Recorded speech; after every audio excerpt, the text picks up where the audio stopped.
Axl Rose appeared in court in Missouri this week to plead guilty to 4 charges of assault and criminal damage stemming from a concert riot in St. Louis a year ago. His trial date was set for October the 13th. The 30-year-old Guns N' Roses frontman, who was arrested in New York last weekend and released on $100,000 bail, arrived wearing a pink Versace suit. The warrant for his arrest was issued by the St. Louis prosecutor following the riot last July, in which 40 people were injured. MTV News was also present when Rose arrived, handcuffed at the New York court where his bail was set. After the hearing, MTV's Kurt Loder hitched a ride in Axl's limousine and spoke to the singer as he rode back to his Manhattan hotel. Axl, you all right? I'm doing great. I'm doing great. What happened? The prosecutor reneged on a promise he made. I'm going there on the 15th, and he said this wouldn't happen, and he lied. You gonna be out soon? I think so. Rose had been arrested on an outstanding warrant issued months ago by a prosecutor in St. Louis named McCulloch, who'd been trying for nearly a year to get Rose to return to that city to answer to 4 misdemeanor assault charges and 1 misdemeanor property damage charge stemming from a riot at a Guns N' Roses concert in St. Louis last July. After 3.5 hours at the Queens Courthouse, Rose was released on $100,000 bail and an agreement that he would finally fly back to St. Louis this week, as he'd already planned to do.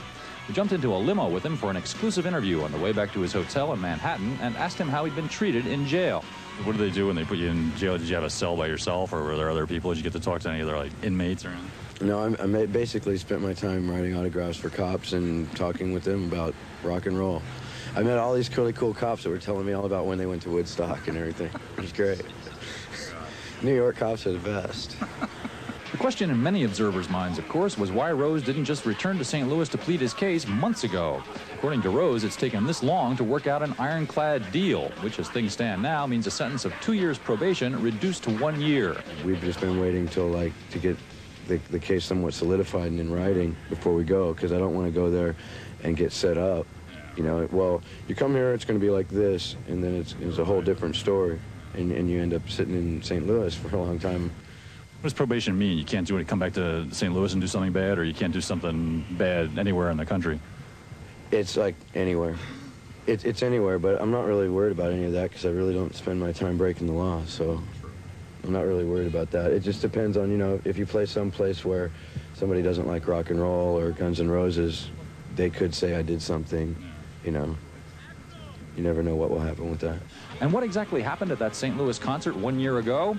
Did Rose provoke a riot, or was he simply reacting to a collapse in concert security? Here's what he told us. We have a tape of one guy on stage with a knife, and we lost $1 million worth of equipment in that show.